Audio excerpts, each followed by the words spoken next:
Imagine करिए, एक 30 inch जितनी चौड़ी ऑयल कोटेड पाइप आपको एक बिजली की फुर्ती से खींचकर अपनी अंदर ले ले। ये जो 5 लोग आपको दिख रहे हैं, ये लोग अपने आप को एक ऐसी ही दिल दहला देने वाली सिचुएशन में पाते हैं, लेकिन इनमें से सिर्फ एक ही जिंदा बचकर बाहर आ पाता है।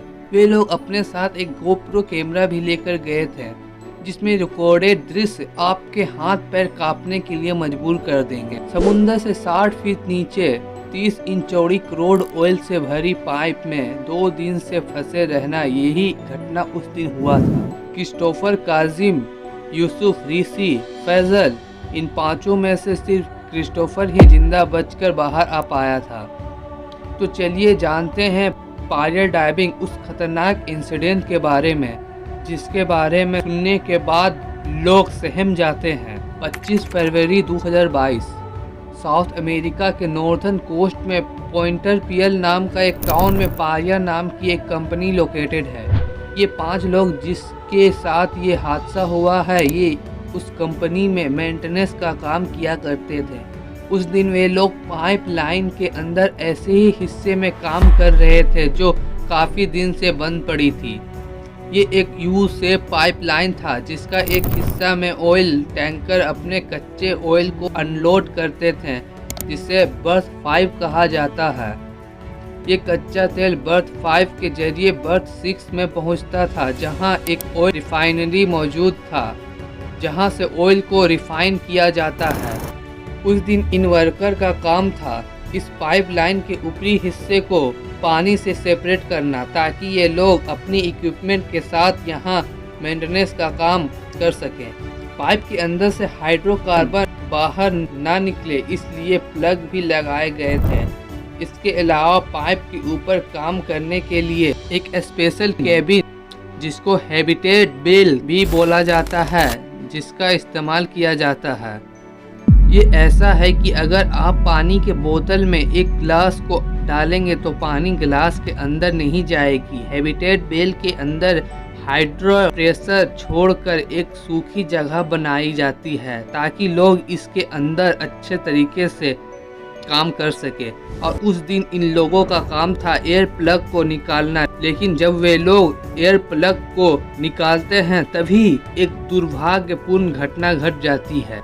उसी समय पानी का एक बहुत बड़ा बवंडर आता है और तेजी से उन लोगों को खींचकर पाइप के अंदर ले जाता है। ये इतना तेज था कि उन लोगों को पाइप के 20 फीट अंदर और 120 फीट दूर फेंक देता है। पाइप का स्ट्रक्चर सीधा ना होने के कारण उन्हें कुछ राहत मिलती है। कुछ लोग एक छोटे से एयर पॉकेट वाली जगह पर फंस जाते हैं, जहां ये सांस ले सकते थे, लेकिन उन्हें कुछ भी आइडिया नहीं था कि उनके साथ अभी हुआ क्या है। पानी का फ्लो इतना ज़्यादा था कि कुछ लोगों का हड्डियां भी टूट गई थी। इसके अलावा पाइप के अंदर कुछ भी दिखाई नहीं दे रहा था। चौंकाने वाली बात तो ये थी, जो हवा वे पाइप के अंदर ले रहे थे, उसी की वजह से वह फंस चुके थे। दोस्तों, पाइप के अंदर टेक्निकली 1200 बैरल ऑयल होना था, लेकिन उससे कम था और बहुत ही ज़्यादा लो डेंसिटी वाली एयर वहां पर मौजूद थी। जब उन्होंने एयर प्लग को निकाला, तब हाई डेंसिटी वाली एयर जो कैबिन के अंदर बनी हुई थी, लो डेंसिटी वाली एयर से जाकर मिल गई और उसने एक बहुत बड़ा बाउंडर खड़ा कर दिया। उनको वहां से निकलने का सिर्फ एक ही रास्ता था, जहां से वे लोग आए थे, यानी कि बर्थ 6 से। क्योंकि पाइप के अंदर कुछ भी दिखाई नहीं दे रहा था, तो उन्हें ना ही पता था उनको कौन से साइड जाना है। अगर वे गलत साइड जाते हैं, यानी कि बर्थ 5 की तरफ, तो तुरंत उनकी मौत हो जाएगी। बहुत सोचने के बाद वे लोग तय करते हैं कि जिस साइड उन लोगों का सिर है, वे उधर ही जाएंगे। पाइप सीधी ना होने की वजह से वे लोग एक साथ नहीं जा सकते, क्योंकि पाइप में बहुत जगह पर पानी भरा हुआ था और उनके पास उतना ऑक्सीजन नहीं बचा था।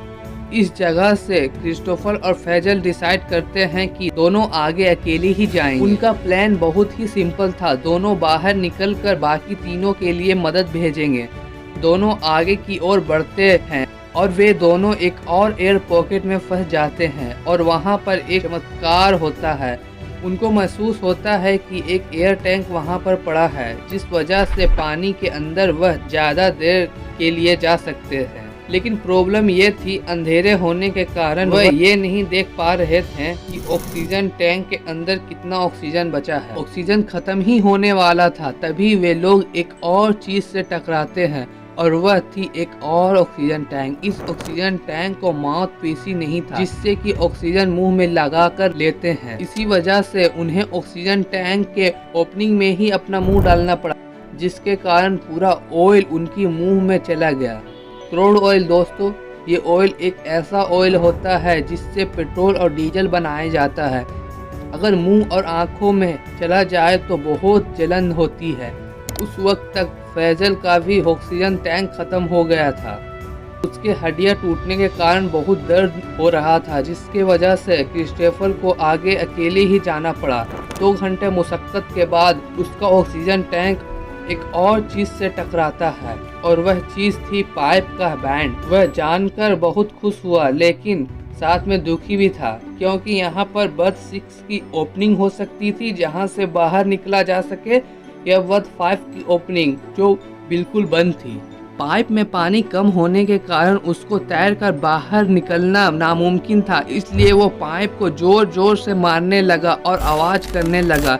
खुशकिस्मती से उसकी आवाज कुछ रेस्क्यू मेंबर सुन लेते हैं और एक चैन की मदद से उसको बाहर निकालते हैं। जैसे ही क्रिस्टोफर पाइप से बाहर निकलता है, वो बोलता है अभी भी उसके 4 दोस्त पाइप के अंदर हैं और जिंदा हैं और उनको सख्त मदद की जरूरत है। कंपनी के रेस्क्यूअर उनकी मदद के लिए जाने ही वाले थे, लेकिन कंपनी के ओनर ने उनको जाने नहीं दिया, क्योंकि कंपनी के पास ज़्यादा बड़े ऑक्सीजन सिलेंडर नहीं थे।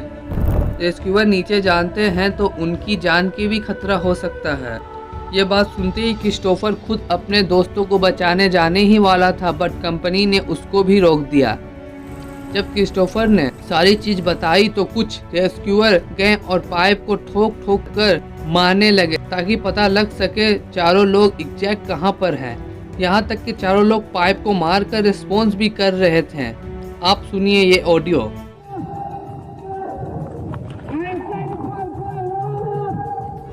आने वाले 48 घंटों तक कंपनी ने कोई भी एक्शन नहीं लिया और उनको वहां पर मरने के लिए छोड़ दिया। उन चारों ने वहां अपनी दम तोड़ दिया। एक बड़ी कंपनी की लापरवाही से उनकी वर्कर की जान चली गई।